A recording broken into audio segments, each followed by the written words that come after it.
kembali dengan saya Galuh Pandu dalam program Jendela Budaya. Feature pendidikan dengan konten budaya yang memberikan informasi serta membuka wawasan tentang beragam tradisi di Indonesia. Kota Malang dikenal sebagai salah satu tujuan wisata utama di Indonesia. Bentang alam berupa dataran tinggi menyebabkan wilayah Kota Malang berhawa sejuk. Karena keindahan alamnya, Malang mendapat julukan Paris van Oost-Java dan julukan lainnya yaitu Kota Bunga. Indonesia memiliki banyak daerah penghasil seni topeng. Penyebutan nama berdasarkan pada daerah penghasil seni topeng itu sebagai identitas hasil budaya tradisional setempat. Topeng yang dibuat dan berkembang di Malang dikenal dengan sebutan topeng Malangan. Menurut sejarah, salah satu pusat persebaran seni topeng di Jawa adalah di Malang, Jawa Timur. Kedung Monggo adalah nama sebuah dusun di Desa Karangpandan, Kecamatan Pakis Aji, Kabupaten Malang yang terletak di sebelah selatan Kota Malang, kurang lebih 10 km dari pusat kota. Dusun Kedung Monggo merupakan satu dari daerah pertumbuhan topeng Malang yang tergolong tua dan kuno di Kabupaten Malang. Hingga saat ini sudah mencapai generasi kelima.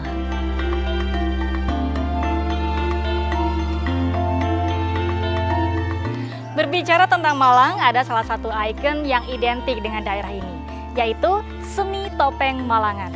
Dan saat ini saya sudah berada di depan Padepokan Seni Topeng Malangan untuk mengajak Anda melihat lebih dekat tentang seni topeng Malangan. Anda penasaran? Ikuti saya.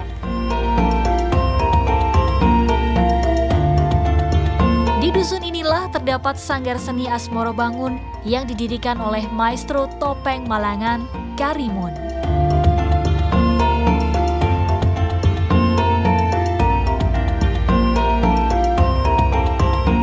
Nama Karimun atau yang akrab disapa dengan Mbah Mun adalah seorang maestro seni topeng Malang.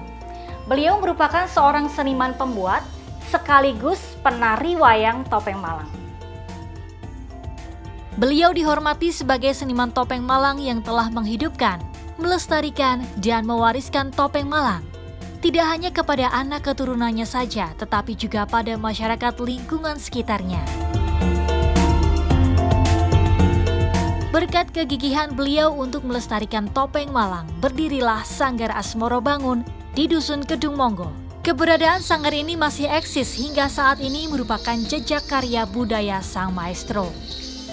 Sobat Budaya, untuk mengulas lebih dalam tentang seni topeng Malangan, saat ini saya sudah ditemani oleh generasi penerus dari Mbah Karimun, yaitu Cak Suroso. Apa kabar, Cak? Baik. Baik ya? Sehat ya? Sehat selalu. Cak, bener nggak nih Cak Suroso adalah salah satu begitu ya keturunan atau generasi penerusnya dari Mbah Karimun? Ya, kami saat ini meneruskan kesenian Mbah Karimun itu. Kami cucu ya, saya cucu pertama, ini cucu kedua, ini cucu ketiga Mas Handoyo. Okay. Jadi saat ini saya secara pribadi meneruskan keseniannya, termasuk tari, wayang topeng. Untuk yang kerajinannya ini adik saya juga Mas Handoyo, ada sanggar anak-anak yang di sini sudah berkembang latihan setiap minggunya. Dan rutinitas ada pentas setiap malam Senin Legi, begitu, 1 bulan sekali. Kalau boleh diceritain nih Cak Suroso tentang sejarah gitu ya, perkembangan dari topeng Malangan ini seperti apa sih? Ya, topeng Malangan ini sebenarnya dulu sudah ada masa kerajaan Kanjuruan ya, yang mana dulu Kanjuruan itu sebagai bentuknya topeng emas sebagai Puspasarira ya. Tapi di sini perkembangan topeng itu akhirnya dibuat dari kayu dan akhirnya ditarikan oleh masyarakat. Jadi dulu kesenian bangsawan topeng ini, baru kembali kepada kesenian rakyat yang sampai saat ini kita geluti dengan teman-teman yang ada di Malang juga. Ya, jadi 3 bersaudara ya keturunan dari Mbah Karimun. Ya. Oke, baik, saya mau ke Cak Handoyo dulu. Cak Suroso, Cak Handoyo kayaknya lagi sibuk banget ini ya membuat kerajinan seni topeng gitu. Ya. Nah, sebenarnya dari sekian banyak seni topeng yang ada di banyak daerah gitu ya, ada nggak sih ciri khas dari topeng Malangan itu? Mungkin bisa dijelaskan. Oh iya, jadi gambarannya kalau topeng Malang sendiri, ini saya ambilkan contoh ya. Jadi di topeng Malang itu perbedaannya adalah yang pertama warnanya itu lebih mencolok, dia lebih banyak ragamnya. Kemudian ragam hiasnya itu lebih banyak juga. Ya. Jadi kalau dibanding yang lain itu biasanya hanya rambut dan ukirnya sedikit begitu. Kemudian topeng Malang yang paling menonjol adalah dia mempunyai namanya jula yang di atasnya. Oh, selalu ada culanya ya? Itu hanya untuk para ksatria. Jadi mengapa kok ada jula? Karena topeng Malang ini berkembang pada masa kerajaan Hindu Buddha. Jadi kalau dahulu orang menamakan ada Trihita Karana namanya. Jadi ada 3 titik yang membuat orang itu membuat kesenangan gitu.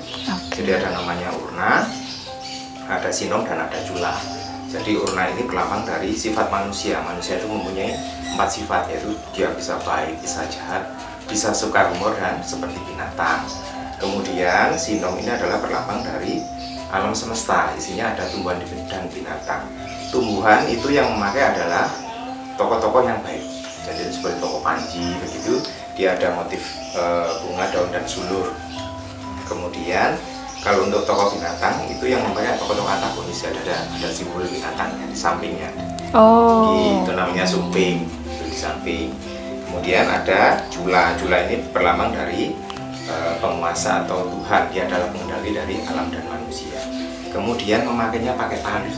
Memakainya pakai tali. Ya, jadi di belakang dikasih tali, jadi tidak digigit. Oh gitu. Jadi memang kebanyakan topeng-topeng daerah lain ada yang digigit gitu ya. Tapi kalau di daerah Cirebon, kemudian Jogja, Solo itu banyak yang digigit. Kalau topeng Malangan pakai tali. Ya. Sekarang dari warnanya nih, warnanya kan ada macam-macam, ada merah, ada hitam, kemudian di situ juga ada hijau dan lain sebagainya. Ini ada maknanya sendiri nggak, Cak? Ya, kita itu ada 5 warna dasar ya sebagai patokan. Jadi ada warna merah, putih, kuning, hijau, sama hitam. Kemudian kalau merah itu artinya adalah pemberani. Jadi merah itu artinya tidak pemberani, ya. Pemberani. Ya.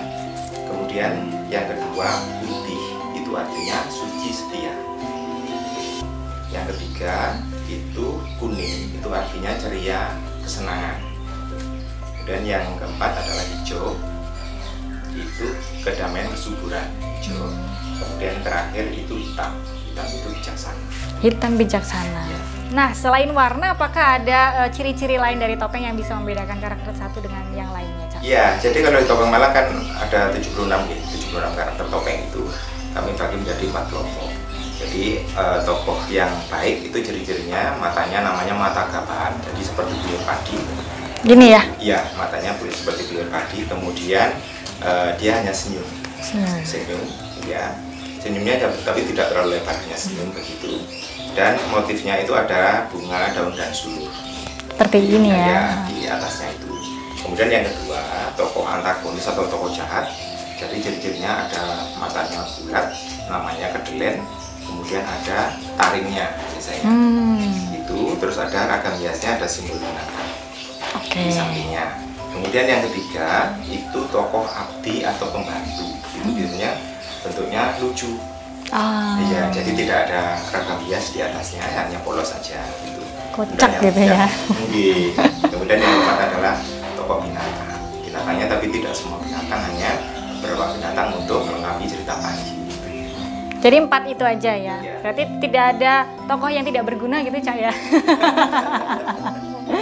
Baik, ternyata banyak sekali ya perbedaan yang bisa dijadikan bagaimana kita menentukan apakah karakter topeng itu baik, buruk, abdi, ataupun hewan. Mulai dari warna, kemudian juga ukiran-ukiran yang ada pada topeng. Nah, kalau zaman dulu topeng ini terbuat dari logam atau juga batu atau emas gitu. Nah, tapi sekarang topeng dibuat dari kayu dengan spesifikasi khusus. Katanya tadi Cak Suroso bilang kalau ini terbuat dari kayu sengon. Nah, kira-kira seperti apa sih proses pembuatan dari topeng? Kita lihat proses pembuatan. Peralatan yang dipergunakan untuk membuat topeng Malang adalah gergaji, digunakan untuk memotong kayu menjadi gelondongan. Patuk lajang, digunakan untuk membuat bakalan atau pola. Tatah, digunakan untuk mengukir dan melubangi lekuk-lekuk topeng. Pangot, digunakan untuk membentuk semuanya, yaitu membentuk karakter dan mengukir. Cat dan kuas. Kuas digunakan untuk proses finishing, yaitu memberi pewarnaan pada topeng sesuai dengan karakter tokoh topeng. Amplas atau kertas gosok digunakan untuk menghaluskan topeng agar ketika dicat mendapatkan hasil yang bagus. Dalam proses penciptaan topeng Malangan, pembuatnya tidak menciptakan sendiri wajah atau bentuk topeng, melainkan meniru atau mencontoh bentuk topeng yang sudah ada. Para pengukir topeng Malangan pada umumnya adalah seniman yang memiliki kepiawaian tidak hanya sebagai pengukir topeng saja, melainkan juga penari topeng. Bahkan, ada juga yang sebagai dalang. Tahap pertama dalam pembuatan topeng adalah memilih jenis kayu yang cukup tua agar saat diukir atau diraut tidak rusak karena memiliki struktur kayu yang lebih kuat. Kayu dipotong-potong gelondongan memanjang kurang lebih 20 cm sesuai dengan ukuran topeng pada umumnya. Tahapan ini biasa disebut membuat bakalan. Kayu bakalan yang sudah dipotong kemudian dibelah menjadi dua bagian yang sama untuk dibentuk segitiga. Masing-masing potongan kayu kemudian dibuat pola atau digambar sebelum diukir serta dilubangi sesuai bentuknya. Pertama adalah membuat hidung, kelopak mata, baru kemudian mulut disesuaikan dengan karakternya. Kedua, memberi batas antara wajah dan ukiran.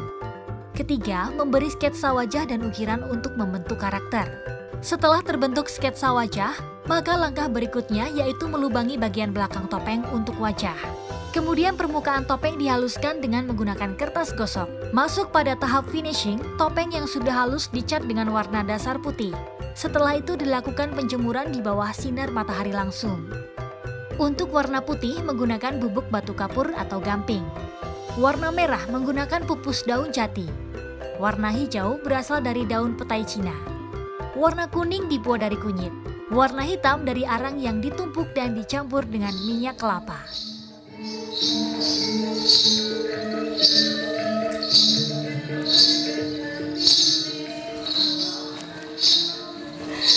Nah, Sobat Budaya, itulah tadi sekilas tentang seni topeng Malangan yang menjadi bukti akan beragamnya tradisi di Indonesia. Mari kita jaga dan terus lestarikan warisan luhur bangsa Indonesia. Mulai dari sekarang. Karena kalau bukan sekarang, kapan lagi? Kalau bukan kita, siapa lagi? Sampai jumpa di episode selanjutnya. Jendela Budaya membuka wawasan, melestarikan tradisi. Salam budaya Indonesia.